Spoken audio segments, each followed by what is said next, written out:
I consider myself a feminist. I consider myself a womanist. And there's so many reasons I'm not. You know what I'm saying? Like, but let me give you a few. I think one of them is I was raised by a single mom who worked really, really hard and raised 3 children. And you know what I'm saying? She had my stepfather in my life for a period, but I saw firsthand her challenges, very firsthand. I was in a lot of ways her confidant through difficult things, you know? And a lot of it was weird stuff. I also saw in my family, anytime there were like public events, like as a child, aunts and cousins that were together, like we'd have cool events, get the family together, and then as time passed on, marriages dissolved, and it seemed to me like the aunts always had the children, and the uncles moved on to like a new girlfriend and stuff like that. That was consistent, and it always didn't seem right, you know.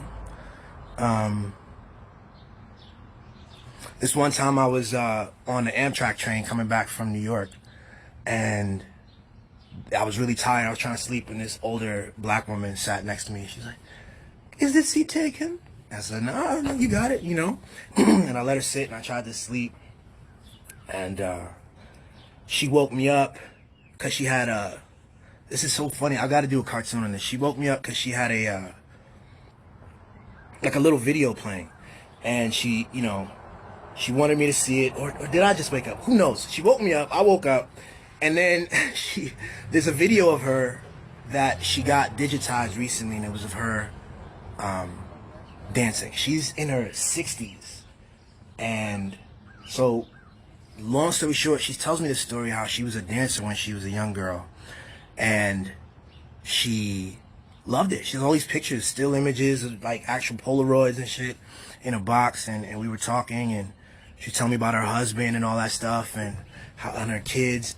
And I asked her if she was still dancing, and she just laughed. She was like, no. You know, her husband at the time, I think they got married at like 26. They got married, and he told her, no more dancing. He said, the dancing makes me uncomfortable. You know, you're dancing with men, blah, blah, blah. And, you know, you could just see, like, she laughed, but then we kept talking, and you could see this sadness, man. This thing was her life, you know? Dancing brought her joy. And she just gave it up. And to me, that's all tied. That's all connected. You know, that's not whatever that was, like, that's not a conversation, you know, and that's not love to me, you know. Again, apart from a word, apart from saying something, to love that woman at 26 is to understand the depth and the value of dancing to her. And it was dancing, by the way, it was jazz dancing, it was tap, it was jazz and tap dancing. Yeah, it was, you know. And to understand that, and to figure that out in a way that incorporates her truth, you know? Like, if not,